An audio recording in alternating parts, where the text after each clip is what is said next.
3.5 मुहूर्तापैकी एक असलेला गुढीपाडवा आणि मराठी नव वर्षाच्या निमित्तानं पुण्यामध्ये अगदी उत्साहाचं आणि नाविन्याचं वातावरण जे आहे ते सध्या आपल्याला पाहायला मिळतंय। पुण्यामध्ये शोभायात्रेचं सुद्धा आयोजन जे आहे ते करण्यात आलेलं आहे आणि या शोभायात्रेमध्ये खासदार मेधा कुलकर्णी सहभागी झालेला आहे। सध्या खासदार मेधा कुलकर्णी आपल्या समवेत आहेत, आपण त्यांच्यासोबत चर्चा करू। ताई, अगदी उत्साहाचं वातावरण आहे, नवीन वर्षाची सुरुवात आहे, 3.5 मुहूर्तापैकी एक असलेला तुम्ही शोभायात्रेत सहभागी झालात। सर्वप्रथम आपल्या चॅनलच्या माध्यमातून सर्वांना हिंदू नववर्ष दिनाच्या खूप हार्दिक शुभेच्छा।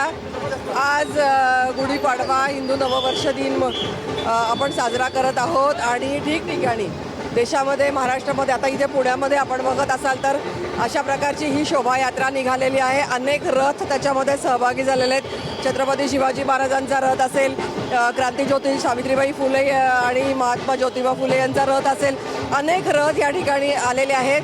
पारंपरिक वेशभूषा, इथे लाठीकाठीचं प्रात्यक्षिक, असं सगळं छान वातावरण आहे आणि फार उत्साहाने हिंदू समाज, सकल हिंदू आज एकत्र झालेला आहे। खूप मनापासून हार्दिक शुभेच्छा सगळ्यांना, हिंदू नववर्ष दिनाच्या हार्दिक शुभेच्छा देते। खरं तर हिंदू संस्कृती टिकण्यासाठी, जपण्यासाठी, ती वाढवण्यासाठी खरं तर आपण सर्व मराठी माणसांनी काय केलं पाहिजे? कारण जसं इंग्रजी नववर्ष म्हणू नका, हिंदू म्हणा।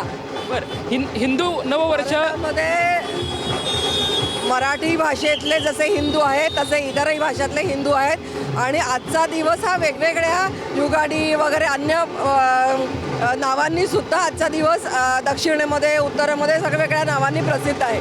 त्यामुळे सगळ्या हिंदूंनी एक झालं पाहिजे, जातीभेदाच्या भिंती तोडून सकल हिंदू समाज एकत्र आला पाहिजे आणि भक्कम राष्ट्र करण्यासाठी आपण सगळ्यांनी एकत्र येऊन प्रयत्न केले पाहिजेत असं मला वाटतं। ताई, खरं तर राजकीय व्यक्तींवरती सुद्धा एक धार्मिक पगडा दिसतो।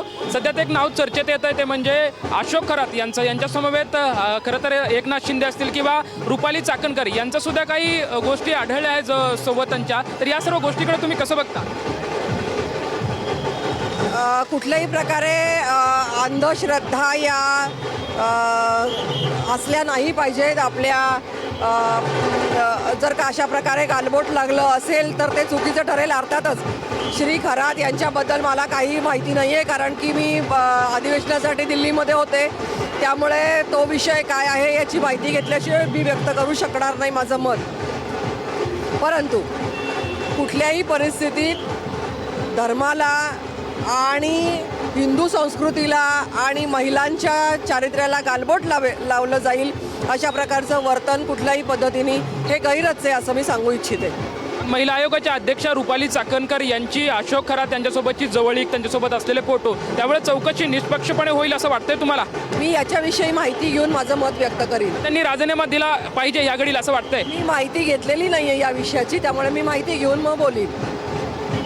रुपाली चाकणकरच्या संदर्भातली मी माहिती घेतली नाही आणि माहिती घेऊन मी बोलेल अशी प्रतिक्रिया खासदार मेधा कुलकर्णी यांनी दिली आपल्याला पाहायला मिळत आहे। कॅमेरामॅन सुशांत राऊत सोबत लक्ष्मण जाधव, TVN मराठी, पुणे।